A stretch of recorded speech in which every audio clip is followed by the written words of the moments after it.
going to try to go live the other direction, but hopefully this is working out. I have a not so happy topic to talk about, but one that seems to have struck a nerve with you guys. It's on child on parent violence. And so I posted today on Instagram and on my Facebook page that I live with PTSD from child on parent violence. It's one of the prices that we paid when we adopted. And it's kind of tricky to talk about because I don't want to throw my kids under the bus. It's not their fault for the trauma that they lived through, and I understand where a lot of the behaviors come from. But at the same time, there's just no one talking about this, and when we were going through it, there were no resources. And I also want to recognize, because we have a lot of folks in this group who aren't adoptive parents, that this is not an issue that's unique to adoption. It can happen with any child who has trouble managing really, really big emotions.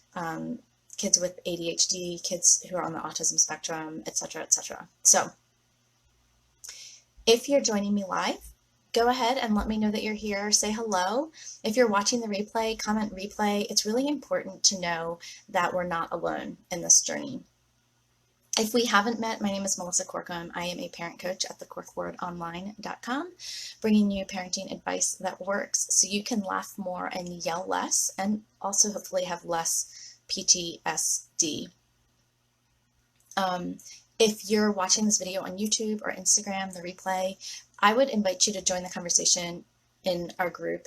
It's a Facebook group called Essentially Connected, and we would really love to have your voice in the conversation if this is a topic that's important to you. So like I said, I posted this on Instagram today and on my Facebook page, and the response was incredible. And it makes me sad in a lot of ways to know that other people have experienced the level of pain and hurt that our family has, but also I'm a really big fan of authenticity and kind of bringing things into the light, because if we don't talk about these things, then there's so many people out there who won't get the help that they need. And there certainly were not people talking about this when we were going through it, and I think that was really detrimental. I felt like we were drowning silently. So I don't want you to feel that way if you can relate to what I'm sharing. I will put a link to that original post in the description of this video if you want to go back and read it. I'm not going to repeat it all here, but I did want to talk about some practical things that have really helped me kind of in this recovery process of PTSD, and can also help you even if you're still in the midst of it. One of the hard things about this PTSD is that it's ongoing a lot of the times because our kids live with us, and so we are experiencing trauma ongoing, which makes this really hard.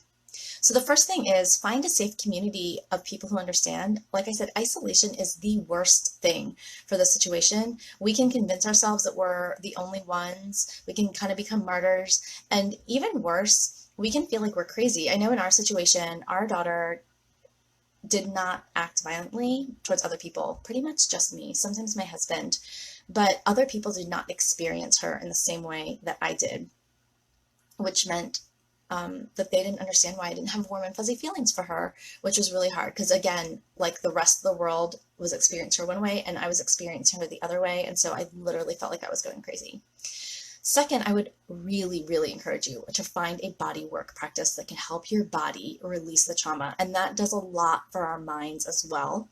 I am a huge fan of something called trauma or tension release exercise. You can find out more at traumaprevention.com. I really like the app, traumaprevention.com/app. This is the thing that helped me get my head and my heart together. I knew in my head that the trauma wasn't about me. I knew that I needed to keep adulting, to forgive, all of these things. And TRE is the thing that really helped me let go of a lot of that stuff and get my heart back in the space where my head needed to be. And it's a practice I continually to do because we still have hard kids in our home. If TRE isn't your thing, look for a therapist who does brain spotting or EMDR. Those are also really powerful ways for our brain to integrate trauma so it doesn't keep coming back to haunt us.